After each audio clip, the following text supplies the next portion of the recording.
할렐루야, 주님께 영광을 올려드립니다. 이제 다 함께 성서 주일 예배를 살아계신 하나님께 드리겠습니다.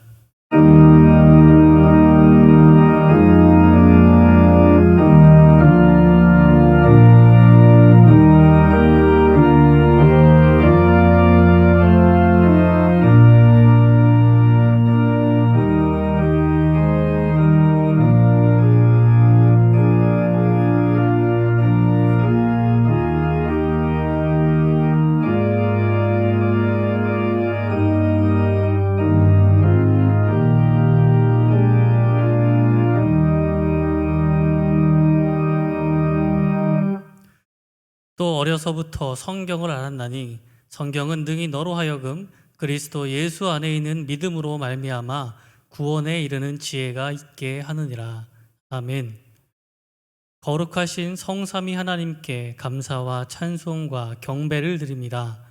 예배하는 이 시간 저희의 입을 열어 성부 하나님의 이름을 찬송하게 하시며 우리의 손을 들어 십자가를 지신 성자 예수님의 은혜를 높이게 하시며 우리의 마음을 열어주시어 성령님의 온전한 인도를 받으며 영과 진리로 예배하게 하옵소서. 예수님의 이름으로 기원하옵나이다. 아멘.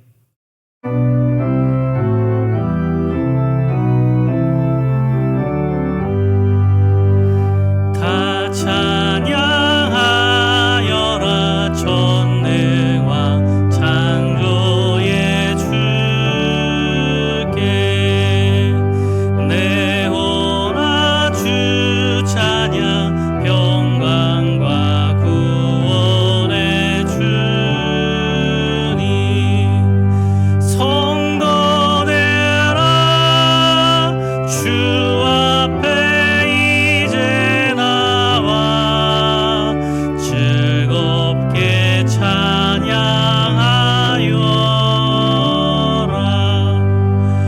다 찬양하여라 놀라운 만유의 주께 포근한 날개 밑 늘 품어주시는 주님 성도 되라 주님의 뜻 안에서 내 소원 다 이루리라 다 찬양하여라 온 몸과 마음을 바쳐 이 세상 만물이 주 앞에 다 나와 찬양 성도 되라 기쁘게 소리 높여 영원히 찬양하여라.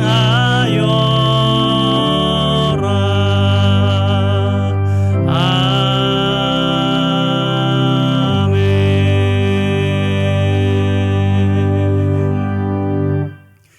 나는 전능하신 아버지 하나님 천지의 창조주를 믿습니다. 나는 그의 유일하신 아들 우리 주 예수 그리스도를 믿습니다. 그는 성령으로 잉태되어 동정녀 마리아에게서 나시고 본디오 빌라도에게 고난을 받아 십자가에 못 박혀 죽으시고 장사된 지 사흘 만에 죽은 자 가운데서 다시 살아나셨으며 하늘에 오르시어 전능하신 아버지 하나님 우편에 앉아 계시다가 거기로부터 살아있는 자와 죽은 자를 심판하러 오십니다. 나는 성령을 믿으며 거룩한 공교회와 성도의 교제와 죄를 용서받는 것과 몸의 부활과 영생을 믿습니다. 아멘. 찬송가 뒷면에 있는 교독문 111번을 다 함께 교독하시겠습니다. 교독문 111번입니다.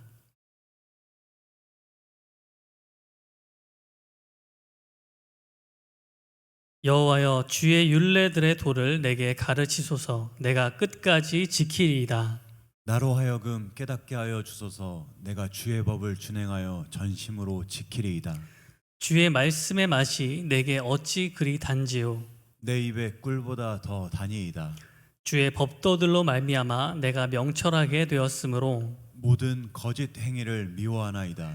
주의 말씀은 내 발의 등이요 내 길의 빛이니이다. 주의 의로운 규례들을 지키기로 맹세하고 굳게 정하였나이다. 너희가 성경에서 영생을 얻는 줄 생각하고 성경을 연구하거니와 이 성경이 곧 내게 대하여 증언하는 것이니라. 모든 성경은 하나님의 감동으로 된 것으로 교훈과 책망과 바르게 함과 의로 교육하기에 유익하니 이는 하나님의 사람으로 온전하게 하며 모든 선한 일을 행할 능력을 갖추게 하려 함이라. 아멘.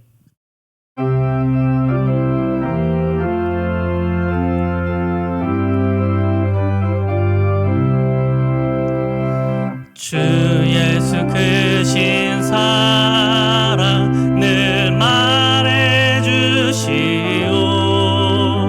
나 항상 듣던 말씀 또 들려주시오. 좁지 않는 천국 주 예수 계신 곳 나 밝히 알아듣게 또 들려주시오. 나 항상 듣던 말씀 나 항상 듣던 말씀 주 예수 크신 사랑 또 들려주시오. 아침에 이슬 방울 쉬 사라짐 같이 내 기억 부족하여 늘 잊기 쉬우니 잘 알아듣기 쉽게 늘 말해주시오. 날 구속하신 사랑 또 들려주시오. 나 항상 듣던 말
시간은 공동 기도문으로 다 함께 기도하겠습니다.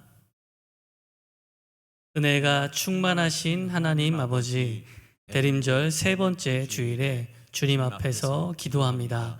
성령님의 놀라우신 인도를 따라 우리가 대림절에 감사하게 하옵소서. 우리가 새로이 힘을 얻고 사명을 다짐하게 하옵소서. 코로나19의 확산 소식과 여야의 정쟁 등 우리를 피곤하고 두렵게 만드는 소식 가운데 변화를 일으키시는 주님의 음성을 듣게 하옵소서.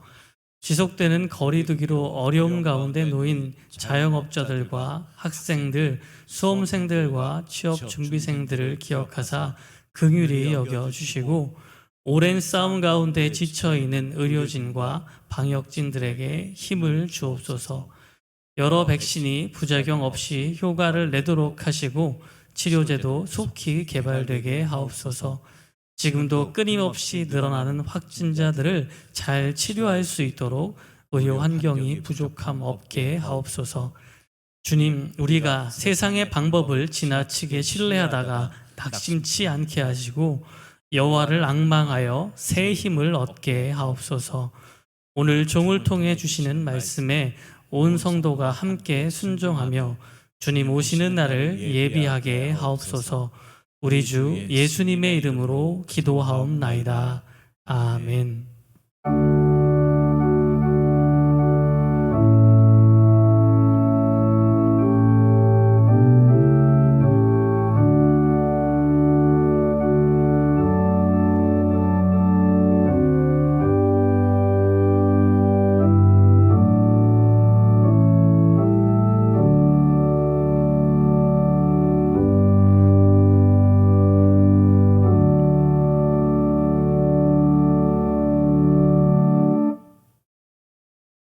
지금은 순서에 따라 준비하신 예물을 하나님께 드리는 시간입니다.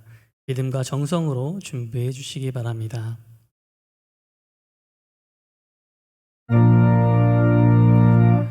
떨면서 바치는 이 작은 예물도 주님은 귀하게 받으시리. 어두운 밤 지나고 새 아침 맞으니 믿음과 소망을 늘 주시니. 아멘.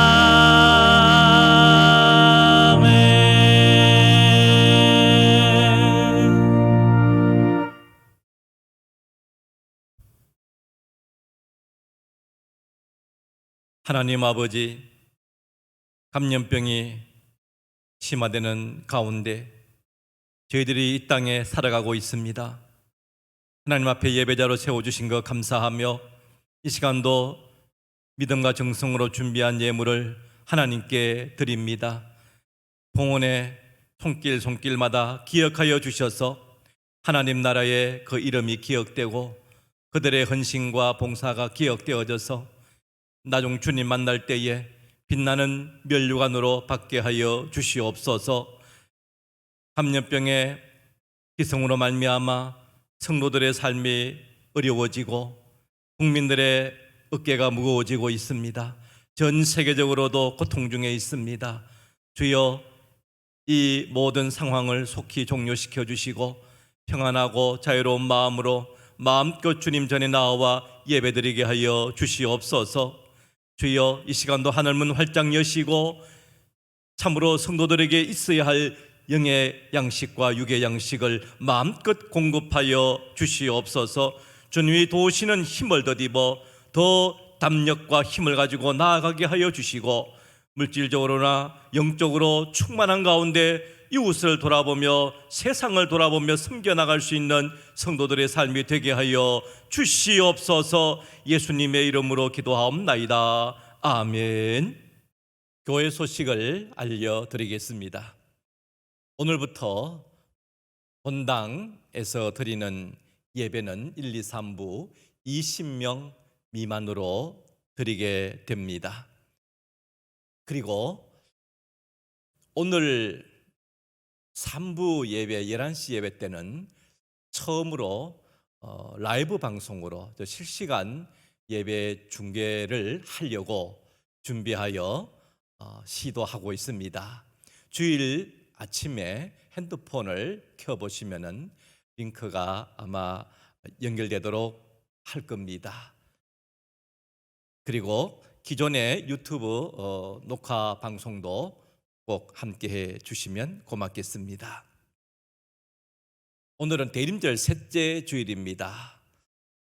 기쁨의 빛을 밝히면서 예배를 드립니다.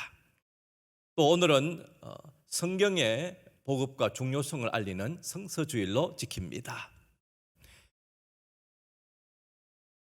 헌금 작정과 강당 꽃꽂이 신청은 금년에 여러분들이 또 작정하고 봉사해 주시고 헌신해 주신 것처럼 내년에도 동일하게 그렇게 작정하시고 또 헌신해 주시면 매우 고맙겠습니다.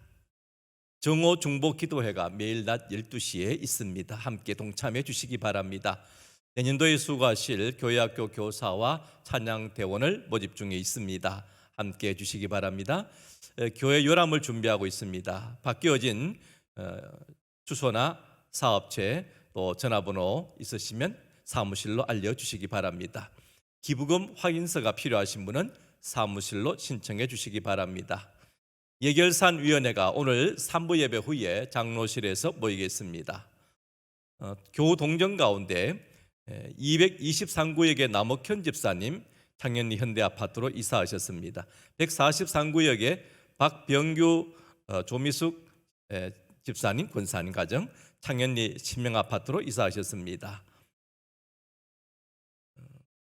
장례 소식이 있습니다. 212구역의 윤미진 집사님 부친상을 당했습니다. 임상빈 집사님의 장인입니다. 또 슬픔을 당한 가정 위에 기도해 주시면 감사하겠습니다. 어제 서경범 장로님 가정에 장남 결혼식이 있었습니다. 어려운 중에서도 오셔서 축하해 주시고 함께 해주신 여러분들께 혼주를 대신하여 감사의 말씀을 전합니다. 광고 이상입니다. 오늘 이 시간에 주시는 하나님의 말씀은 요한복음 1장 1절과 14절 말씀입니다. 신약성경 142페이지에 있습니다. 말씀을 봉독하겠습니다. 태초에 말씀이 계시니라. 이 말씀이 하나님과 함께 계셨으니 이 말씀은 곧 하나님이시니라. 말씀이 육신이 되어 우리 가운데 거하심에 우리가 그의 영광을 보니 아버지의 독생자의 영광이요 은혜와 진리가 충만하더라. 아멘.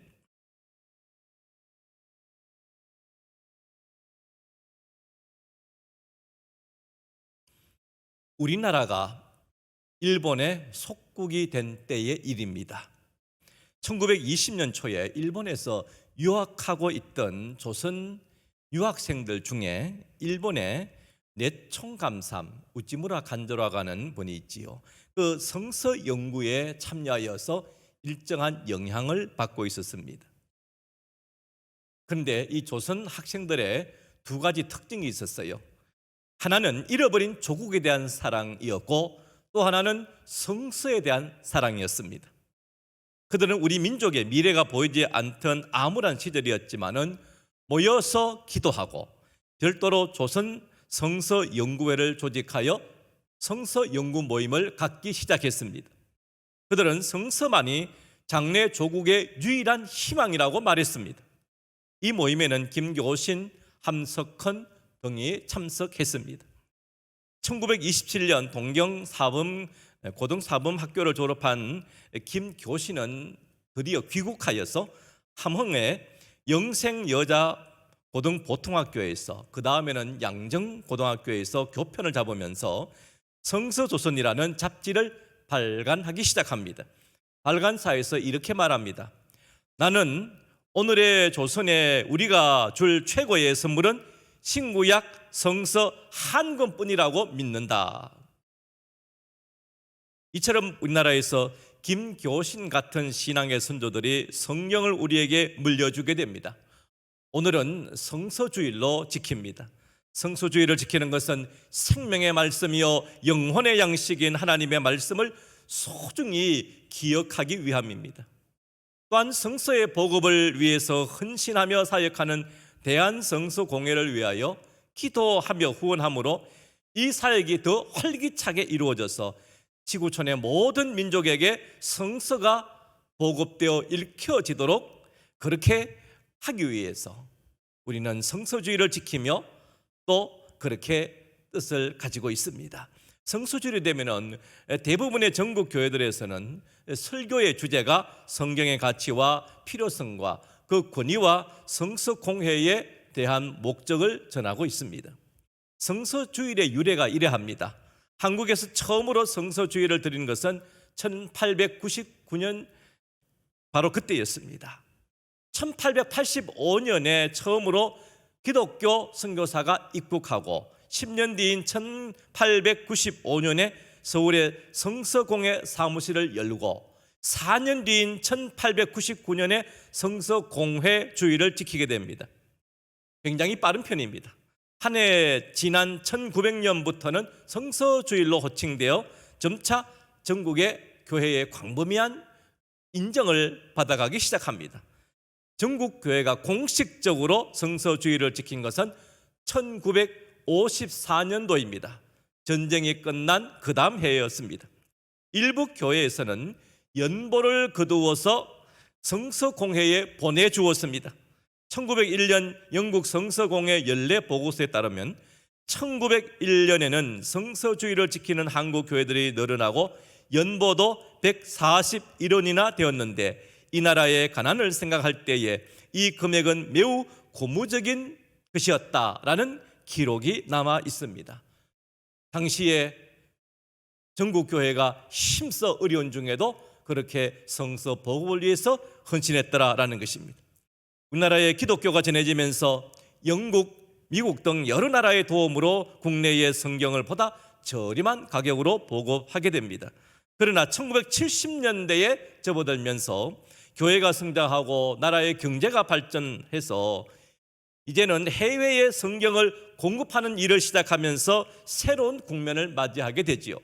즉 하나님의 말씀을 읽고 싶어도 성경이 없어서 읽지 못하는 세계 여러 나라 곳곳에 성경을 제작하여서 공급하는 새로운 사명을 깨닫게 됩니다. 1979년 경제적으로 자립하면서 이제는 우리가 해야 할 일에 대해서 스스로 찾아가게 됩니다.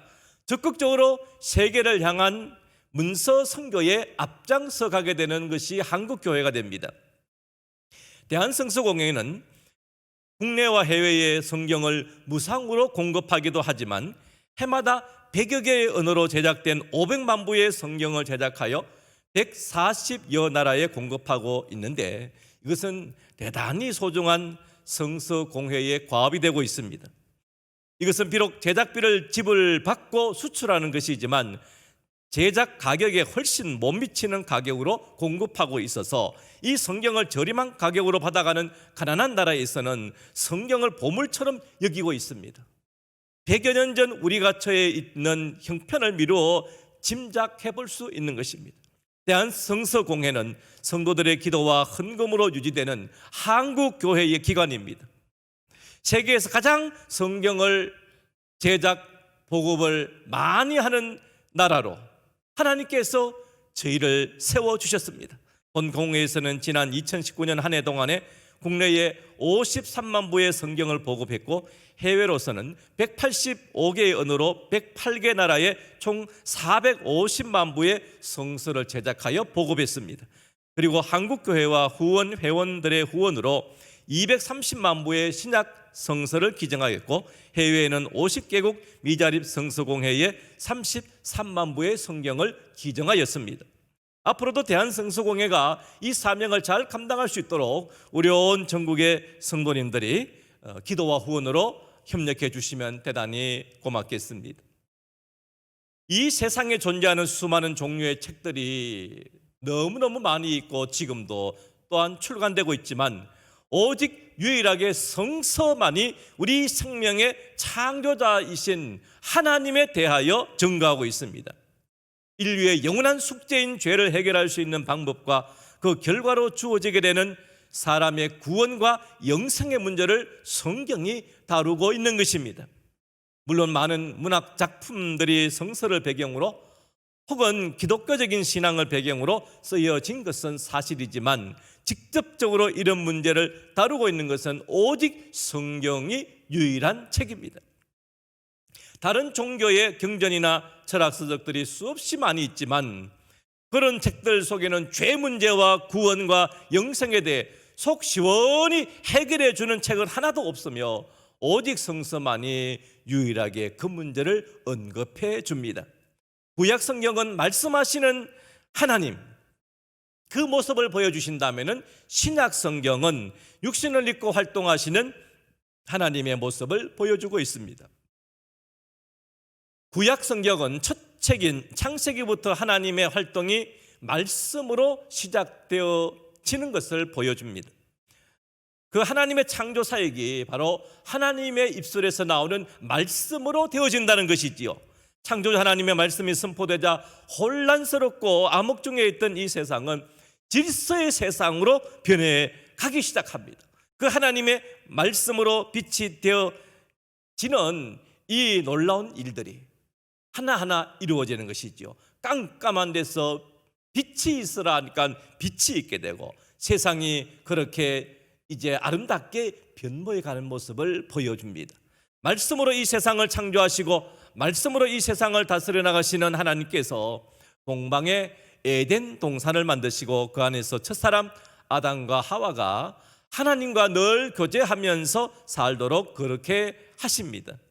그리고 한 가지 분명하게 말씀드릴 것이 있는데 그것은 바로 동산 각종 나무의 열매는 내가 임의로 먹되 선악을 알게 하는 나무의 열매는 먹지 말라. 내가 먹는 날에는 반드시 죽으리라. 그렇게 하십니다. 그런데 아담 하와가 사탄의 유혹을 받고서는 하나님께서 음악에 금하신 선악과 열매를 따먹음으로써 하나님의 말씀을 거역해버리고 맙니다. 이것이 사람이 최초로 하나님 앞에 범죄한 사건이 됩니다. 뱀이 하나님의 말씀을 비틀어 유혹에 올 때에 거절하지 못했지요.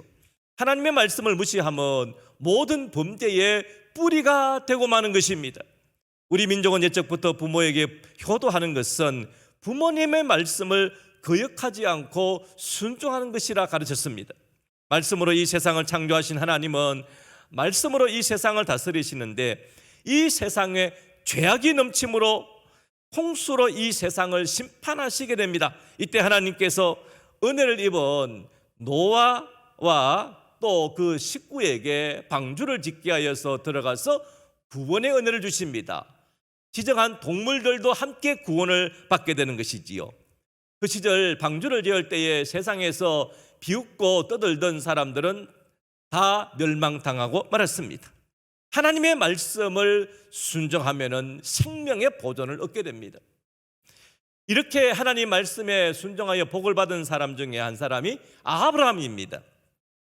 아브라함이 하나님 앞에서 의로운 자로 인정받고 후손들에 의해서 믿음의 조상으로 불려지기까지에는 그가 말씀에 순종하는 믿음이 있었음을 보여줍니다. 반대의 경우는 이스라엘의 역사가 이 사실을 가장 분명히 보여주고 있습니다.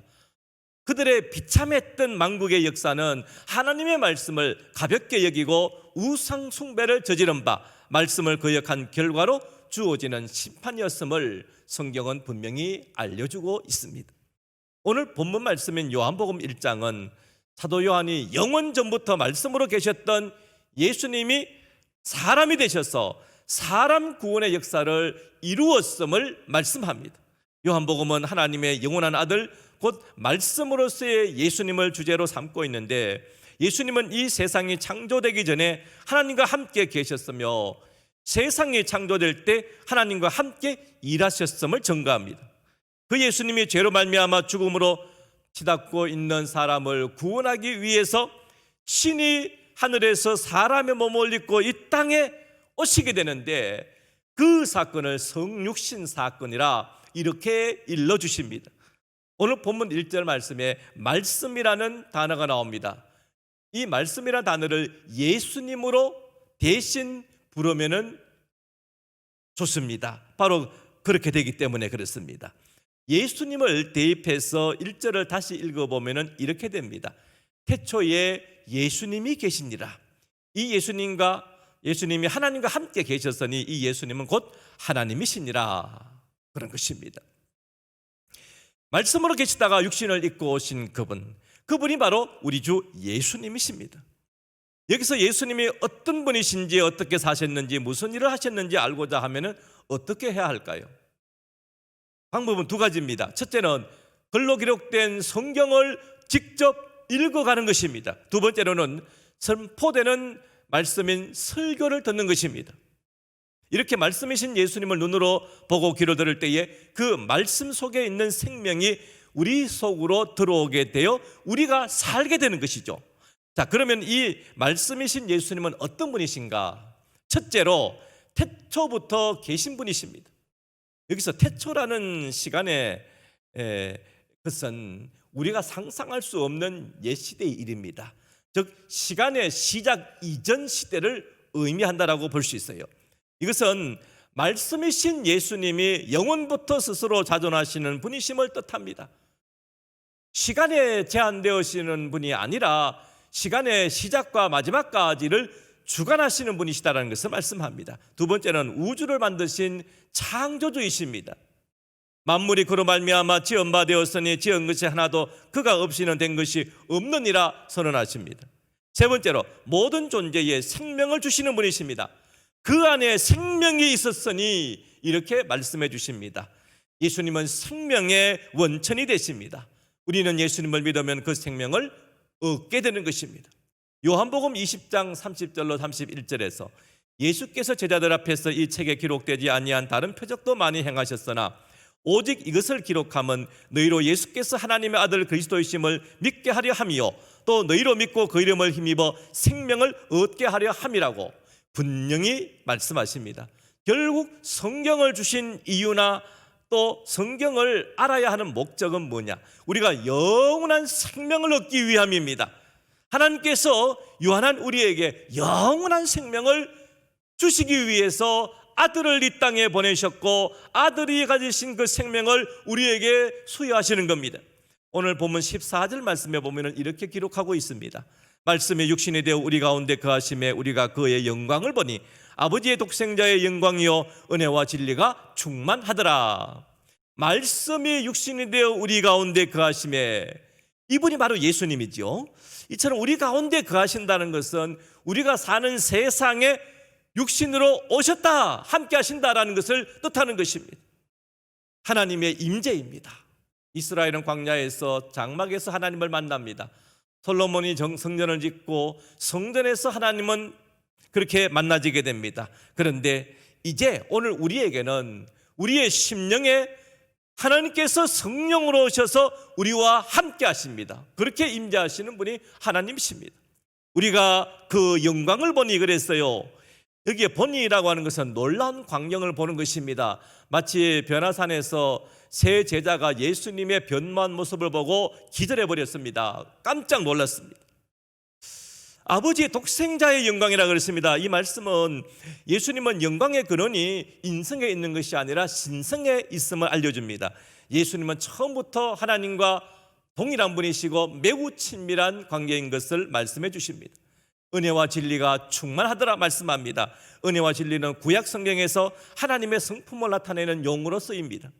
사도는 하나님의 성품인 은혜와 진리가 바로 말씀이신 예수님의 성품과 일치한다라는 것을 일러줍니다. 성육신하신 예수님이 지상사역을 통해서 하나님의 본성을 드러내십니다. 특히 교회 안에서 은혜라는 말은 하나님이 인류 구원을 위해서 독생자를 보내주신 그 일방적인 섭리를 말씀하시는 겁니다. 요한복음에는 주요 세 단어가 있는데 그것이 말씀과 생명과 믿음입니다. 말씀은 예수님을 가리키고 생명은 예수님 안에 있는 생명을 뜻하고 믿음은 예수님을 구원주로 모심으로 구원받고 하나님의 자녀가 된다는 진리를 제시하고 있습니다. 그래서 영접하는 자, 그 이름을 믿는 자들에게는 하나님의 자녀가 되는 권세를 주셨다, 이렇게 말씀하십니다. 즉 말씀이 육신이 되어 이 세상에 구원자로 오신 예수님을 나의 주 나의 하나님으로 영접하고 그 이름을 믿으면 그를 믿는 자에게 주어지는 은혜와 구원과 축복이 임하게 된다는 말씀입니다.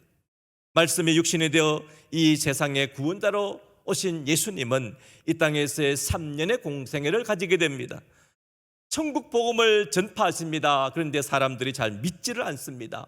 그래서 예수님께서는 저들이 믿게 하기 위해서 오병이어의 기적을 행하기도 하고, 무리를 걸으시기도 하고, 각색 병을 고치시기도 하고, 귀신 들린 자를 추방시켜 주기도 하고, 또 죽은 자를 살리기도 하시는 예수님의 놀라운 이적들이 계셨습니다. 예수님 자신이 이 땅에 오신 것은 이와 같은 일을 통해서 내가 바로 하나님의 아들 그리스도 예수이다라는 것을 증거하고, 나를 믿는 자는 구원을 받는다라고 하는 이 위대한 생명을 얻는 진리를 우리에게 전해주시고자 하시는 예수님의 뜻이 계셨습니다. 그러므로 오늘 말씀은 태초부터 말씀으로 활동하시던 예수님께서 사람을 구원하기 위해 육신으로 이 세상에 아들 예수님이 오셨음을 증거하기 위해서 성경은, 또 요한복음은 써져졌다라는 것이지요. 사랑하는 성도 여러분, 성서주의를 지키면서 저는 여러분들에게 도전을 드리고 싶습니다. 그것은 바로 내 나이만큼 성경을 통독하자라는 것입니다. 왜 이렇게 제안하는가 하면은, 우리는 이렇게 소중한 성경을 등한시한다라면은 우리가 성경을 알고 받아 누려야 할 예비된 복들을 다 놓쳐버리게 되는 것입니다. 그래서 하나님은 말씀을 통하여 만나고 싶어 하시고 교제하기 좋아하셔서 기다리고 계시는데, 우리는 원체 세상사에 분주하다 보니 하나님 만날 시간이 없습니다. 노인은 노인대로 천국을 꼭 품어야 하고, 젊은이는 젊은이대로 그들의 삶을 성취하기 위해서 지혜를 얻어야 하기 때문입니다. 지금은 누가 뭐래도 코로나 바이러스가 우리의 삶을 제한시키고 있습니다. 삶에 곤란을 주고 우리를 낙심시키고 공포심도 덤으로 주고 있습니다. 이때 이 시간에 우리가 하나님 말씀에 내 마음을 귀해서 말씀에 집중하고 탐독한다면 얼마나 놀라운 일들이 일어나겠습니까? 주님은 너희들이 본대로 내가 다시 오리라 재림의 약속을 하시고 부활 승천하셔서 우리에게 다시 오실 것을 예고하십니다. 사랑하는 성도 여러분, 다시 오실 주님을 기다리면서 말씀을 읽으면서 흔들림 없는 주님에 대한 신앙의 열정과 확신을 가지고 성경이 나에게 생명처럼 다가오고 이 말씀을 읽는 자마다 생명과 구원을 받게 되는 이 놀라운 은혜를 덧입고, 이를 알지 못하는 자들에게 내가 깨달은 바를, 내가 읽은 바를 전해주며 살아가는 그러한 복된 성도들의 삶이 되시기를 간절히 주의 이름으로 축복합니다. 기도하시겠습니다. 하나님 아버지, 찬미와 존귀를 주께 드립니다. 많은 수고와 희생을 통하여 성경을 우리에게 주셔서 감사합니다. 우리가 그 말씀에 나타난 아들 예수님을 믿고 죄사함 받고 새사람 되어 하나님의 자녀가 되게 하시고 영원한 천국의 시민으로 살아가게 하시니 진실로 감사드립니다. 이제 남은 생에 주님만 바라보고 생명의 말씀만 붙잡고 살게 하옵소서. 우리 주 예수님의 이름으로 기도하옵나이다. 아멘.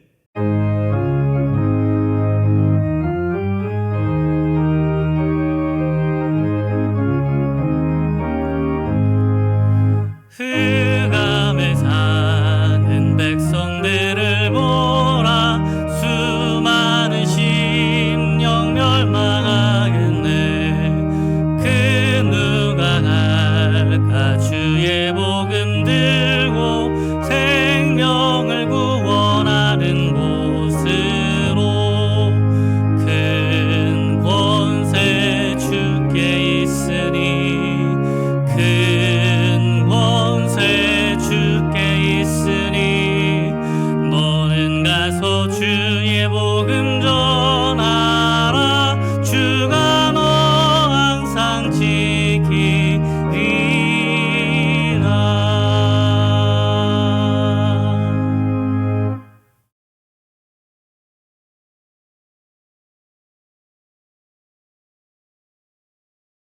우리 주 예수 그리스도의 크신 은혜와 하나님 아버지의 만극하신 사랑과 보혜사 성령 하나님의 감화 감동 교통하여 주심이 오늘 예배를 드리는 사랑하는 주의 자녀들과 저들의 간절한 기도와 삶의 계획 위에와 남북한 계례와 고통하는 전 세계 모든 민족 위에 지금부터 영원토록 함께 하시기를 간절히 축원하옵나이다. 아멘.